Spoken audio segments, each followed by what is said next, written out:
Lascaux, a cave near Montignac in southwest France.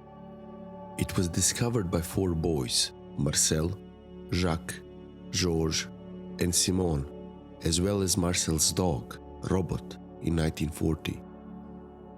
Cold, quiet, echoing with the breath of time.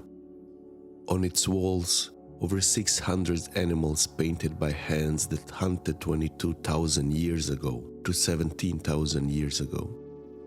Bison, deer, horses, big animals, the kind that filled bellies and nightmares in the Ice Age. They painted what they knew, what they needed, over and over, across generations. They opened the cave to the public in 1948.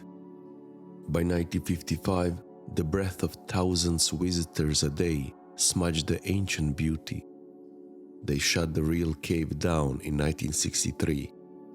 Too many visitors, too much breath, too much life. The mold started to accumulate on the paintings. There are copies of cave, imitation of something holy. Lascaux made the UNESCO list in 1979, but the cave didn't care. It was already immortal. The cave is among the most thoroughly mapped and studied caves of the Upper Paleolithic period. Its walls, its chambers, every line has been traced by the hands of scholars, measured and catalogued with devotion.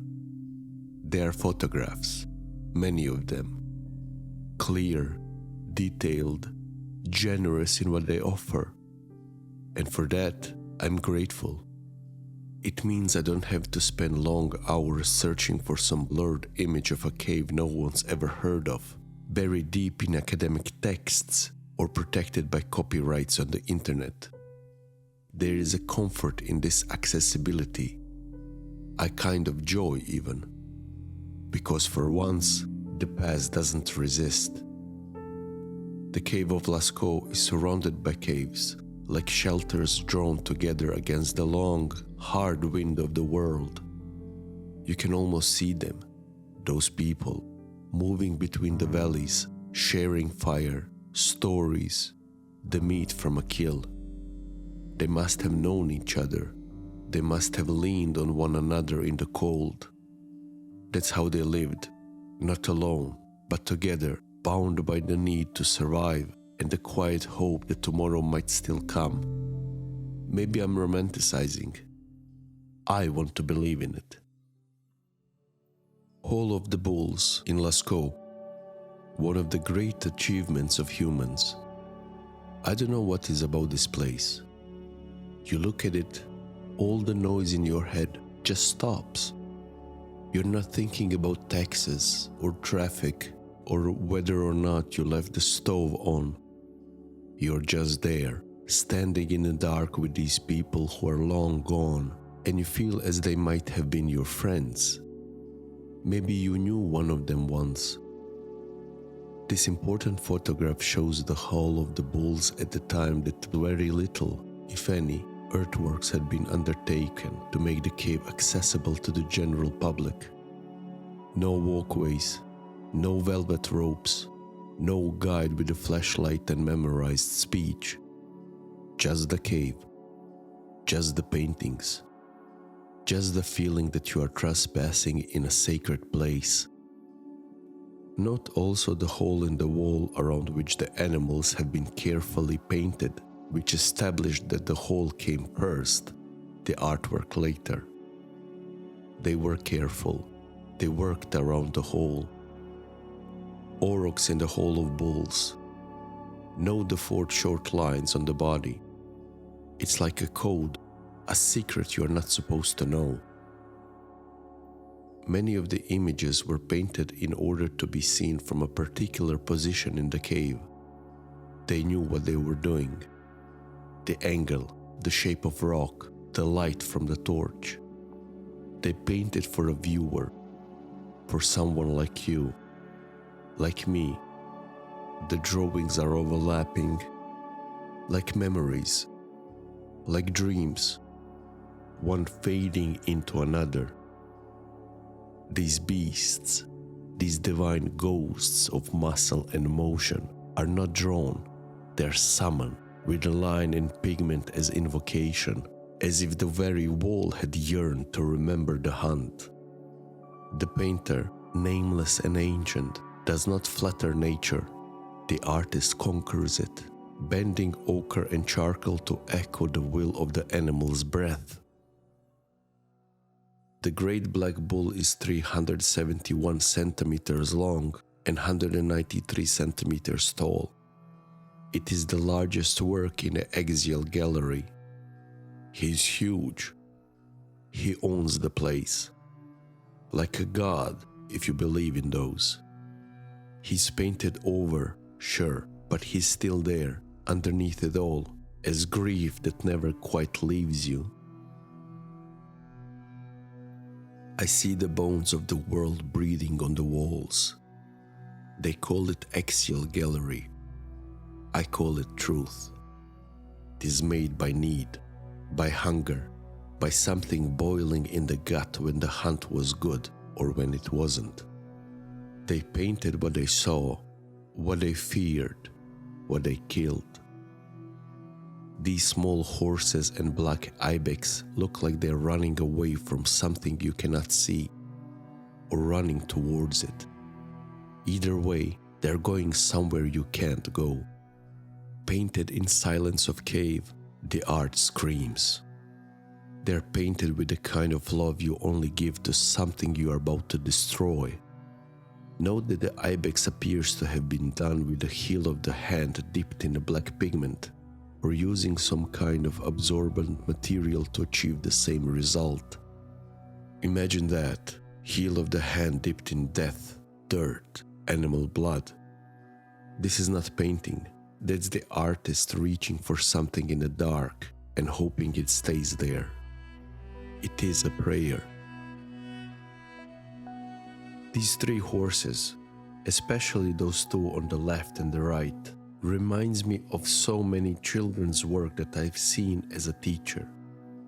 I'm convinced this is made by children. This is a falling cow captured in the act of jumping off a cliff. The right front leg has been given forced perspective. The cow is falling and you feel it in your stomach. It's going down, head first, like the earth is calling it to come home. Observe the elongated tail of the red cow. It forms a line that divides the panel into two areas. It's a boundary, or limit which should not be crossed. The horses are called Chinese horses. The name was given by early archaeologists studying the cave paintings in Lascaux. When they saw that particular horse, its short legs, curved belly, arched neck, they thought it looked like the horses depicted in ancient Chinese art, especially on scrolls or pottery. The first Chinese horse is there, running. The second is heading away from the dividing line, away from danger. The horse appears to be flying or fleeing very fast. The third Chinese horse appears to have returned to safety. Note the sign above the horse. Maybe it means something, maybe not. Maybe it's just a mark from an artist who wanted the world to know that he or she was there, present, creating. Observe the horse on the left wall of the axial gallery. Note how the artists have detached the leg from the body. The leg is floating, as it is already stepping out of the stone, ready to gallop across the time and crush you with how beautiful it is. This horse is the first example anywhere of drawing perspective. The turn of the head, placing of the ears, the shading to suggest 3 dimensions. The neck appears exaggerated, but this horse turns its head like it's heard you breathing. This is not art. This is the obedience to the surface of the earth. Side note, the first painting with the perspective was made in Villa of Funis Sinistor in Italy, but the first known picture with the use of linear perspective as we know it, with the mathematical understanding, was created by creation architect Lucian Vranjanin. Thousands and thousands of years between Lucian and this horse. The red cow with the black head makes me calm. I don't know why. The red doesn't shout, it hums. Lascaux megaloceros, the square and the dots, 12 of them, the stylized horns, the open mouth, almost as a smile, as the artist made the drawing keep a secret only the artist, the paint, and the rock will keep for eternity. A secret carved in silence. The dots are like language no one remembers how to read. The horns like a crown for the beast half real, half dreamed. But that smile, it's not joy, it's not sorrow. It is the kind of smile a god would wear if gods ever walk on all fours. The black stag, he's a memory in charcoal. It kills me, stuff like that. They planned all of it. Climbed up, probably barefoot, balancing on some shaky rock or crude scaffolding just to paint a line. The falling horse is not the case of whimsicality on the part of the artist. There was a steep slope not far from Lascaux and plenty of vertical cliffs further down the stream. These were used on occasion to drive horses and cattle over the edge of the cliff to their deaths on the banks of Vézère far below. It was an easy way to get a large amount of meat and hides quickly. They didn't paint horses falling because it was pretty. They painted it because it worked. Drive them off cliffs, collect the broken bodies. Paint the memory so you don't forget how to do again. This is art, but also instructions.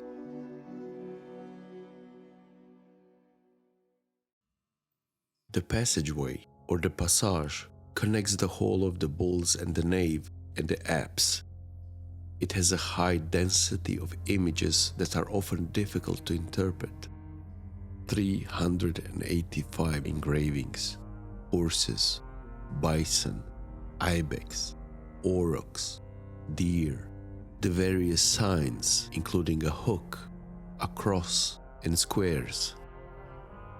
385 animals engraved. That's an army of artists.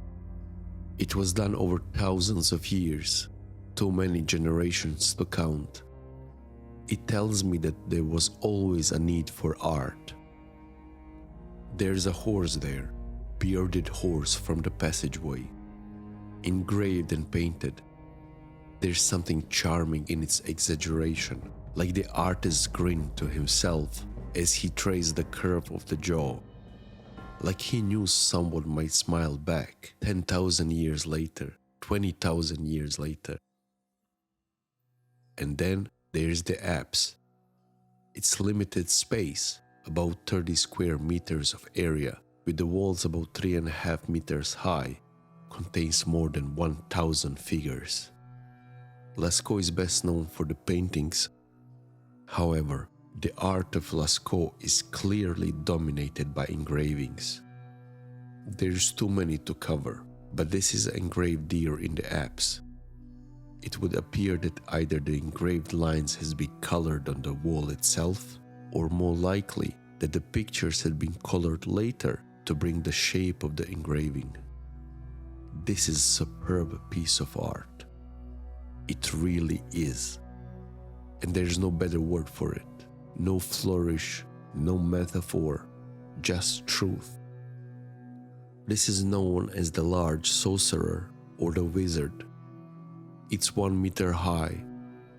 The lines converge near the top, making a witch-like hat. Something sacred has stayed after the artist made this engraving under the rock, and time, and silence. This is one of the most studied and argued paintings in Lascaux. The main scene includes the disemboweled bison, a man with a bird's head, a spear, and a bird on a pole. I don't think these were symbols. They were declarations. I think this happened in real life. To me, this figurine looks as it is lying down. The bison is torn open, the spear flung or dropped. A bird watches. It's a story. Beside this panel, an unrelated image of a woolly rhinoceros. It stares outwards. Next to the animal, 6 dots. Panels are separated by time and creators. The rhinoceros is done in realistic style with thicker lines. There's a difference here, not only in the image, but in intent. They found an oil lamp, found in the sediments on the floor. Magdalenian culture, 17,000 years before present. The upper surface of the handle is decorated with 2 abstract signs of chevrons fitted into each other. When the lamp was discovered, it still contained the sati substances grouped in the circle on the bottom of the cup. These particles were tested, and it was the remains of juniper wick. Swimming stags in the nave. Look at their heads trying to stay above the water. The painter was observant of their surroundings. Did the artist participate in the hunt? Was this just a story or something artists saw? Horses are everywhere, 27 of them. The 2 bison. The artist used the curve of the wall. It makes the bison look like they're running towards you. Fast. Powerful. The great black cow was painted over a herd of horses. The horses faced the other way. You can tell the cow's outline was changed, especially the belly. 3 marks under the great black cow. Hard to say what they mean. To my eye, they look like a test squares. Maybe for paint. There's a panel 4 meters long, low on the ground, near the floor of the cave. 3 bison, 12 horses, each one engraved first, then painted inside the engraving. Brown for the bodies, black for the legs. The chamber of felines extend for roughly 25 meters. The chamber of felines differs from Lascaux other galleries by its narrow dimension and steep gradient, which makes movement difficult. As a result, the spectator must crouch down to see art, which is, as the name suggests, includes a number of cats. An engraving of a horse, with the head shown face forward, looking at the viewer. As it stares back, the stillness of its gaze seems to pierce through the centuries, unyielding as the creature itself could step from the stone, shake off the dust of time, and gallop once more into the living world. There are 2 geometric forms. One is a cross, and the other made of 3 parallel lines. Side by side, these 2 entities form the Roman number 13. There's a bison engraved in a rough surface, the head, the horns, and the shoulders. The eye is treated clearly as concentric circle. The surface of the wall is soft, and it made it possible to make deep outlines. The same graphical units of 6 red dots in 3 pairs are found again here. Only the color is different, red. The other dots in the caves are black. In 1953, a researcher picked a lump of clay. It cracked open in his hand. Inside was a rope, about 30 centimeters of it. The fibers were vegetable, 15,000 years, maybe older. You could almost see the hands that made it. The rope was found near the hearth. Someone left it there, who knows why. The archaeologists found a shell in the cave. It had a slit. A thong went through it. Jewelry. The person who cut it used a grow already there. Smart. The shell came from the coast. Lascaux is far from the sea. Some 200 kilometers. Somebody carried it. That means trade. The archaeologists found a block of hematite crystals, worn, used. That's all. They found manganese dioxide, crushed, mixed to make black. These people had plenty. The nearest spot was just west of the cave. Now, mostly gone. Back then, they had what they needed. Did they trade it for the shell? Who knows? The archaeologists dug up 350 tools, blades, scrapers, burins, you name it. Not common near cave art. But Lascaux wasn't like other places. The archaeologists have found spearheads, carved out, some engraved, some with stars, some broken. They found bits of clays. Some showed textile print. One had cloth patterns pressed on it. In the silent dark of Lascaux, all the artists stood before the absurd and did not kneel. They painted with blood-red ochre, crushed manganese.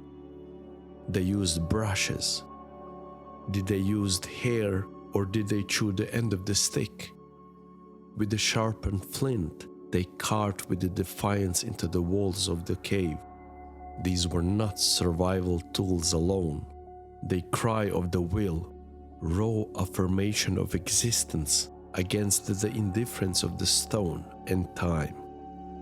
This cave is shrine to revolt, to the instinct that drives us to create meaning where none is given. Humans became more than a beast.